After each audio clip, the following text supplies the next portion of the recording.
একটা আলোচনা কয়েকবার এসেছে যে রাষ্ট্রপতির অধীনে কেন শপথ নিয়েছি আমরা বলতে এখানে ব্যক্তিগতভাবে আমার কথাই বলেছে, কারণ আমি এখানে শপথ নিয়েছিলাম। তো মাননীয় স্পিকার, সেই সময় প্রেক্ষাপট আর এখনকার প্রেক্ষাপট কি এক? জুলাই গণঅভ্যুত্থানের পরে 5ই আগস্টের পরে আমাদের সামনে দুইটা অপশন ছিল। আমরা বলেছিলাম জাতীয় সরকার করতে হবে, সেই জাতীয় সরকারের প্রস্তাব বিএনপি নাকচ করে দিয়েছে।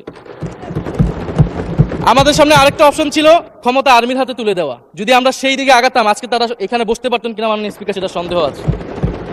দেশের স্বার্থে, দেশের স্থিতিশীলার স্বার্থে আমরা সেই সময় সরকারে গিয়েছিলাম, আমরা শপথ নিয়েছিলাম। কিন্তু বৈষম্যবিরোধী ছাত্র আন্দোলন খুব স্পষ্টভাবে 2024 সালে কিন্তু এই রাষ্ট্রপতির অপসারণ চেয়েছিল।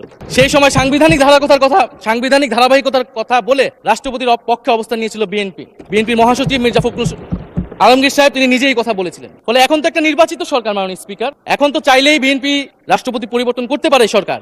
এবং আমরা বিশ্বাস করি বিএনপিতে সেই ধরনের যোগ্য আস্থাভাজন ব্যক্তি নিশ্চয়ই রয়েছে।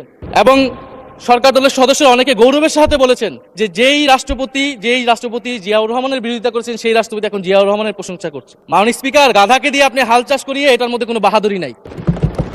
এটা আপনাদের দেউলিত্ব, সরকারের দেউলিয়াত্ব যে সরকার এখনো রাষ্ট্রপতি পরিবর্তন করতে পারছে না মাননীয় স্পিকার।